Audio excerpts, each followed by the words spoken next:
আমি একজন এইচএসসি পরীক্ষার্থী এই বছরে এই শিক্ষাবর্ষের, ঠিক আছে। আমাদের অনেক স্টুডেন্টকে আমি শুনেছি প্রায় 500 থেকে 600 এইচএসসি পরীক্ষার্থীকে বিনা অপরাধে জেলে ধরে নিয়ে যাওয়া হয়েছে, বিনা অপরাধে তাদেরকে কারাবন্দী করা হয়েছে। আমার একটাই দাবি, আমাদের সকলের একটাই দাবি, প্রত্যেকটি এইচএসসি পরীক্ষার্থী সহ দেশের সকল সাধারণ জনগণ এবং শিক্ষার্থী প্রত্যেককে মুক্তি দিতে হবে এবং এবং এবং তাদেরকে যদি মুক্তি দেওয়া না হয় তাহলে আমরা আমাদের এইচএসসি পরীক্ষা বয়কট করব। আমরা পরীক্ষার হলে যাব না, কেউ আমরা পরীক্ষার হলে যাব না। একটি ভাইও কারাগারে থাকবে, আমরা কেউ পরীক্ষার হলে যাব না, কেউ পরীক্ষার সিটে বসবো। আমাদের প্রত্যেকটি ভাইয়ের মৃত্যুর জবাব দিতে হবে, প্রত্যেকটি ভাইকে নিরপরাধ করে তাদেরকে ছেড়ে দিতে হবে। তাদের সবাইকে না ছাড়লে আমরা এদেশের শিক্ষা ব্যবস্থাকে বয়কট করছি। প্রধানমন্ত্রী শেখ হাসিনা তাদেরকে রাজাকার বলে, শিক্ষামন্ত্রী আমাদের রাজাকার বলে। আমরা কোন দিক দিয়ে রাজাকার? 1971 সালে মুক্তিযুদ্ধ হয়েছে, তখন রাজাকার ছিল। আমাদের প্রত্যেকের জন্ম 1971 সালে 20 থেকে 30 বছর পর। তাহলে আমরা কোন দিক দিয়ে রাজাকার হই? তাহলে আমরা কোন দিক দিয়ে জঙ্গি হই?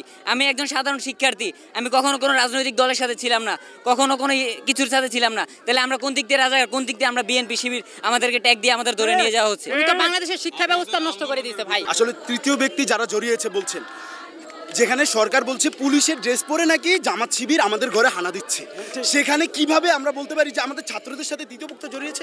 পুলিশের সাথে জড়াতে পারলে ছাত্রদের সাথে কেন জড়াতে পারবে না?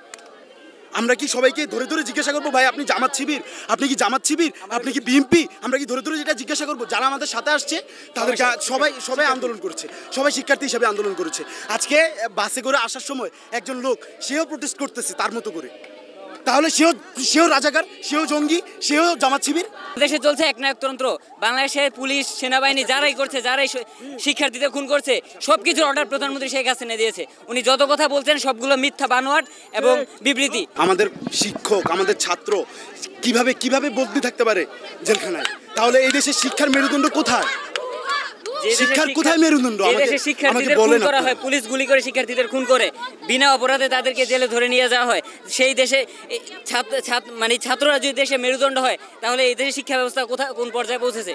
এই দেশের শিক্ষা ব্যবস্থা এখন কোথায়? স্টুডেন্টদেরকে তারা কিভাবে এইভাবে ধরে নিয়ে যাচ্ছে? আমাদের দাবি এটাই, আমাদের দাবি আমাদের প্রত্যেকটি ভাইকে, আমাদের নিরপরাধ ভাইকে প্রত্যেককে মুক্তি দিতে হবে। যাদেরকে খুন করা হয়েছে তাদের খুনের বিচার করতে হবে, তাদের খুনের সুষ্ঠু বিচার করতে হবে। আমাদের দেশকে প্রকৃতপক্ষে স্বাধীনভাবে ঘোষণা করতে হবে। আমরা আন্দোলন করছি, এখন তাদের চোখে আমরা দোষী, ঠিক আছে? তাহলে তারা কোন পর্যায়ে আছে? তারা কোন কিসের জন্য আমাদেরকে দোষী বলছে? মানে আমরা সত্য কথা বলতে পারবো না, আমরা সত্য কথা বললে আমরা দোষী। যেখানে 16 মাসের একটা বাচ্চা বারান্দায় বসে মারা যায়, বারান্দায় খেলতে খেলতে মারা যায়, যেখানে ছাদে খেলা করছিল, তার বুকে এসে গুলি লাগে। 6 বছরের একজন শিশু ছাদে খেলা করছিল, তার বুকে কিভাবে গুলি লাগে? হেলিকপ্টার থেকে, তাও আবার। তাহলে কিভাবে আপনি কিভাবে নিরাপদ? আমার ফ্যামিলি কিভাবে নিরাপদ? আজকে ঘরে যে আমাদের ঘরে পুলিশ ঢুকছে, ঘর থেকে টেনে নিয়ে ছাত্রদেরকে জেলে বন্দি করছে, আবার বলতেছেন তারা দোষী। তারা কি দোষ করেছে? 17 বছরের ওই ছেলেরা কি দোষ করেছিল? প্রধানমন্ত্রী শেখ হাসিনা বলেছেন যে তিনি হেলিকপ্টার দিয়ে পানি ফেলেছেন আগুন নেভানোর জন্য। কে দেখেছে? কোন ভিডিওতে আছে? কেউ যদি প্রমাণ দিতে পারেন তাহলে বলেন। হেলিকপ্টার দিয়ে গুলি করে নির্বিচারে স্টুডেন্টদের, সাধারণ জনগণদের মারা হয়েছে। এক গুলিতে 2জন 3জন মারা গেছে, এমন আমরা দেখেছি। আমি থাকি বনশ্রী, আমার বাসার সামনে নির্বিচারে সেনাবাহিনী, পুলিশ, র্যাব স্টুডেন্টদের গুলি করে মেরেছে। তাদের হাতে অস্ত্র ধরিয়ে দিয়ে তাদেরকে বিভিন্ন ভুয়া অপবাদ দিয়ে তাদেরকে ধরে নেওয়া হয়েছে। এটা কেমন স্বাধীন দেশ? যে দেশে আমরা আমাদের অধিকার আদায়ের জন্য আমরা রাজপথে নামলে আমাদের রাজাকার বলা হয়, আমাদের মিথ্যা অপবাদ দিয়ে আমাদের জেলে ধরে নিয়ে যায়, আমাদের খুন করা হয়। তাহলে আমরা কোন দিক দিয়ে স্বাধীন?